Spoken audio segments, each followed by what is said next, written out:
हरि शरणं प्रभु हरि शरणं श्री हरि शरणं श्री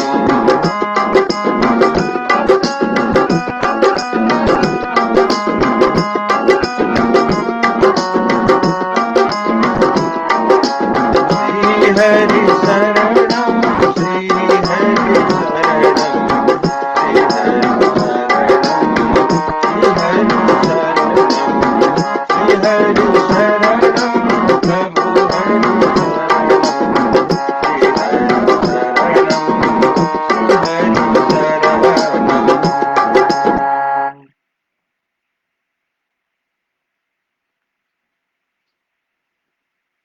जय श्री हरि, जय श्री कृष्ण।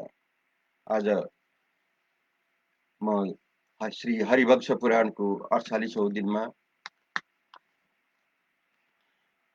49तमो अध्यायको बाँकी भागलाई अगाडि बढाउँदैछु।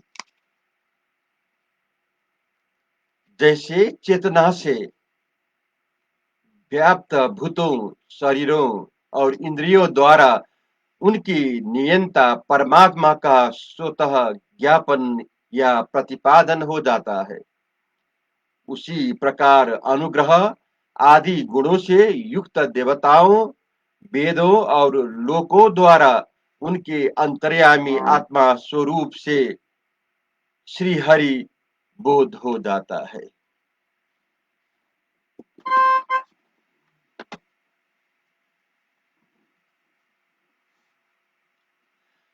जैसे भूतल पर देहधारी प्राणियों को जो देह और इंद्रियों की प्राप्ति हुई है, उनका संबंध पार्थिव भूतों से है, उसी प्रकार स्वर्गलोक में देवताओं को जो बल और ऐश्वर्य प्राप्त हुए हैं, उनका संबंध भगवान विष्णु से ही है। ये भगवान विष्णु ही यज्ञ करने वाले यजमान को उनके यज्ञों का फल प्राप्त करते हैं, प्रदान करते हैं।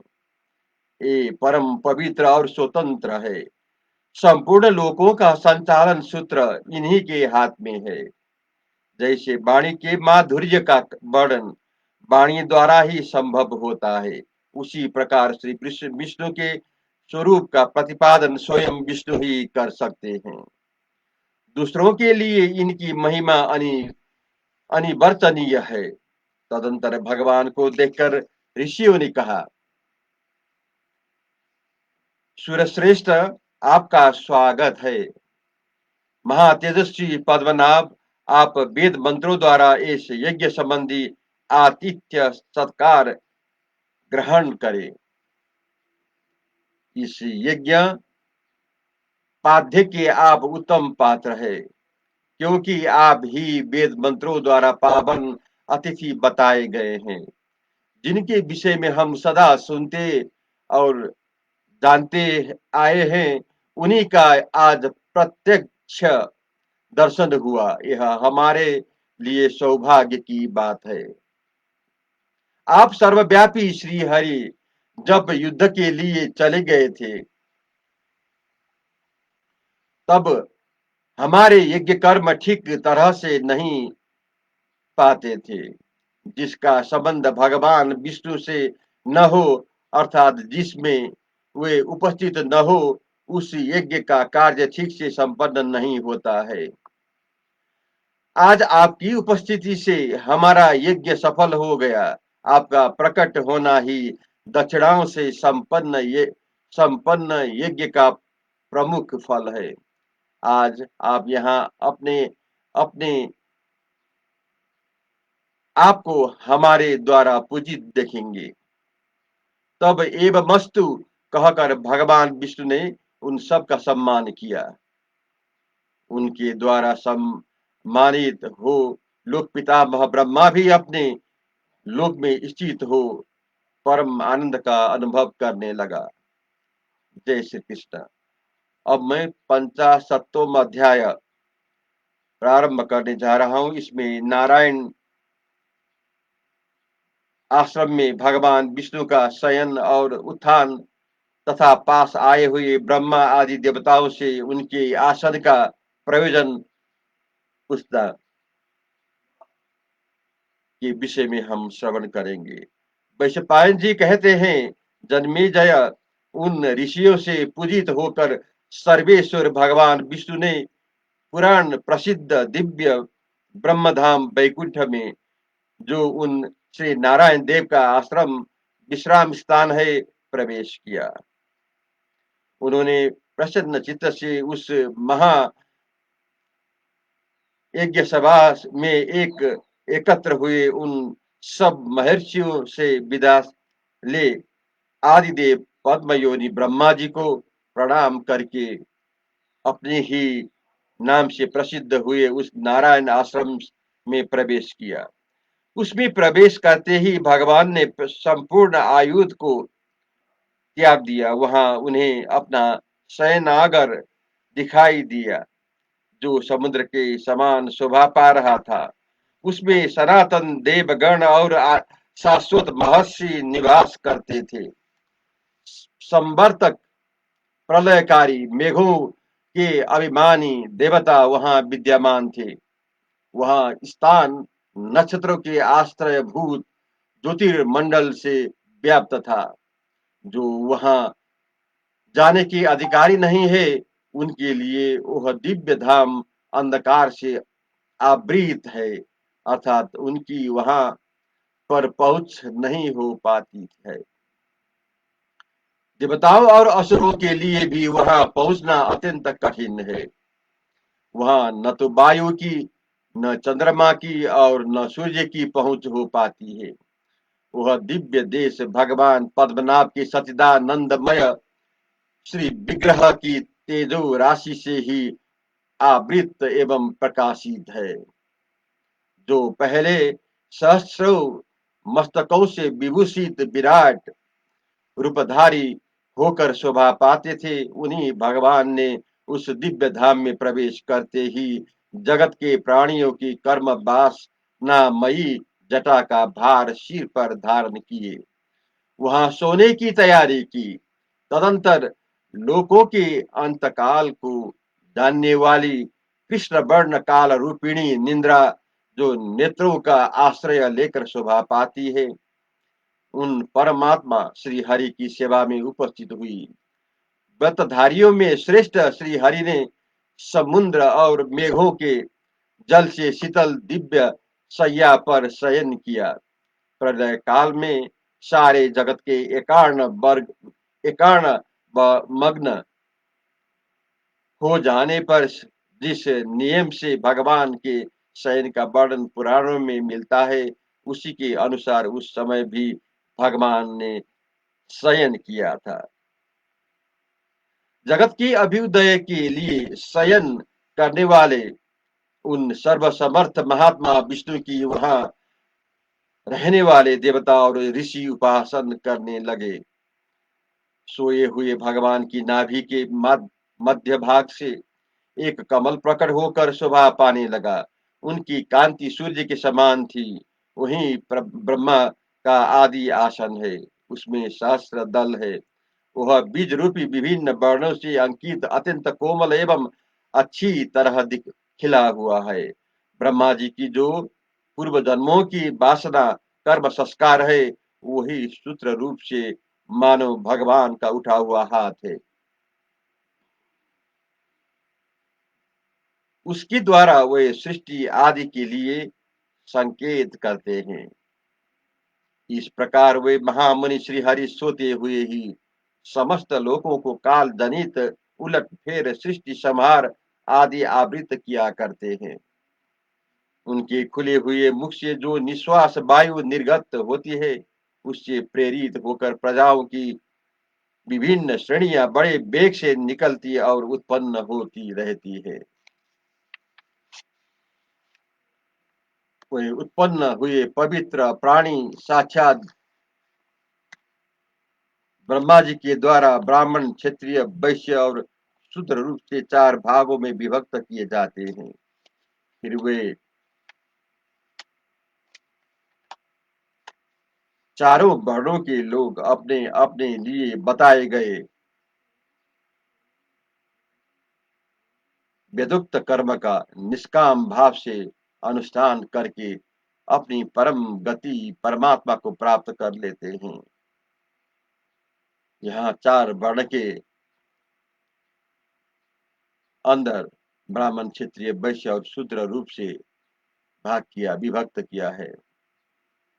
योनि निद्रा का आश्रय लेकर शयन करने वाला जो भगवान विष्णु का योग माया से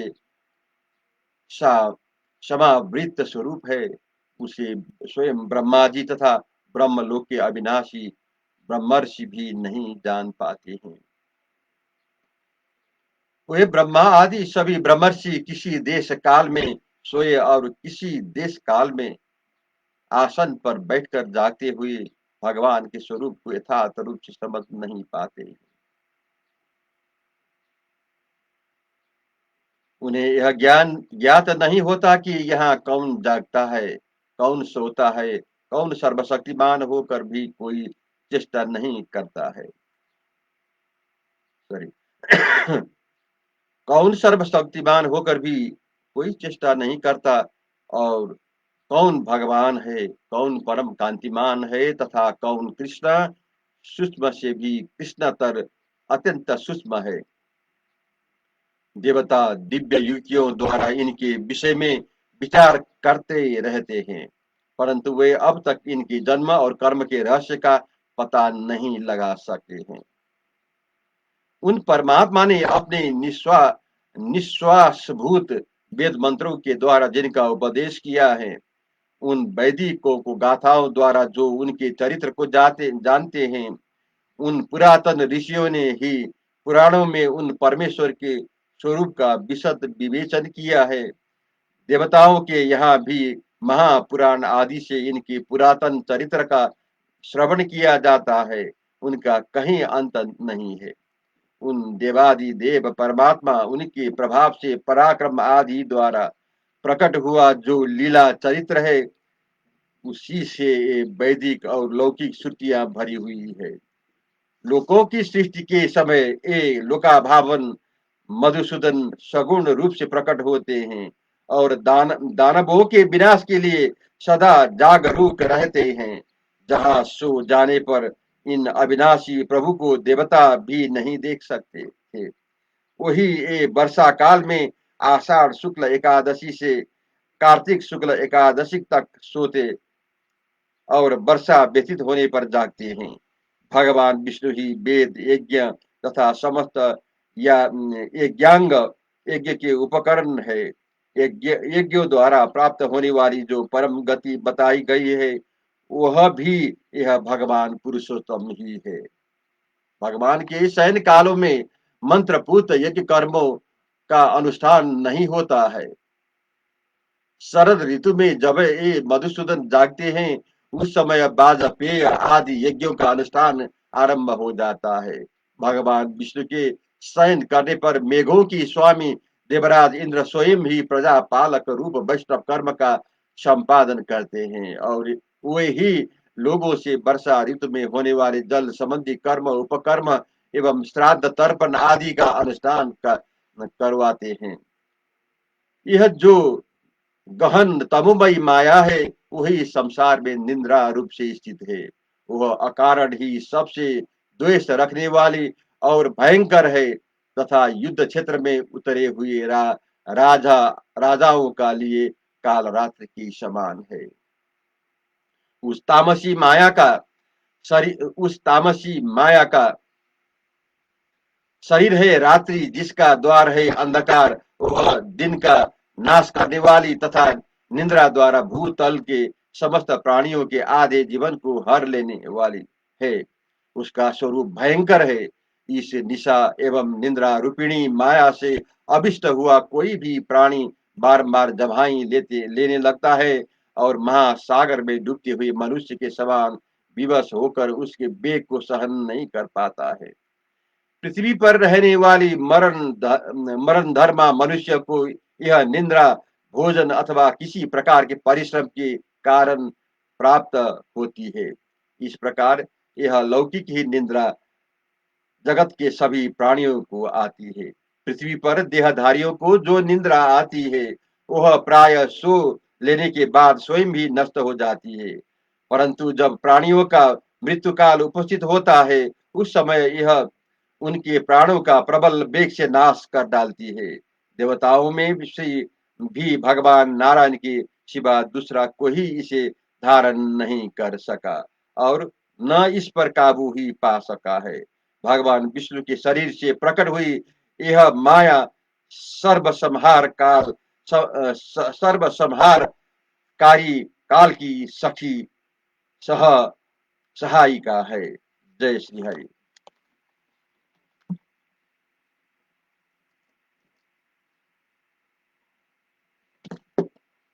जय श्री कृष्ण।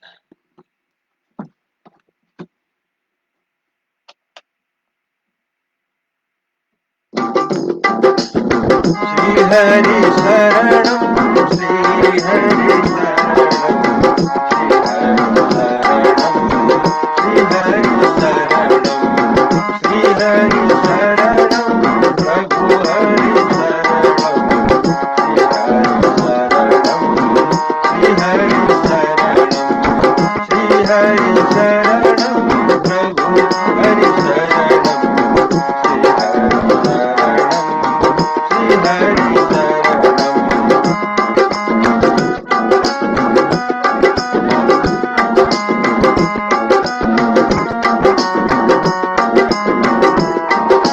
श्री हरि शरणम प्रभु हरि शरणम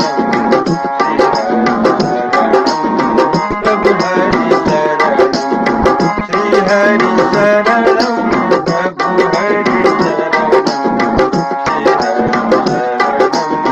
प्रभु हरि शरणम श्री कृष्ण गोविंद हरे मुरारे हे नाथ नारायण वासुदेवा श्री कृष्ण गोविंद हरे मुरारे हे नाथ नारायण वासुदेवा एकनाथ स्वामी सका हमारे एकनाथ स्वामी सका हमारे वासुदेवा श्री कृष्ण गोविंद हरे मुरारी हे नाथ नारायण वासुदेवा श्री कृष्ण गोविंद हरे मुरारी हे नाथ नारायण वासुदेवा। जय श्री हरि। जय श्री कृष्ण।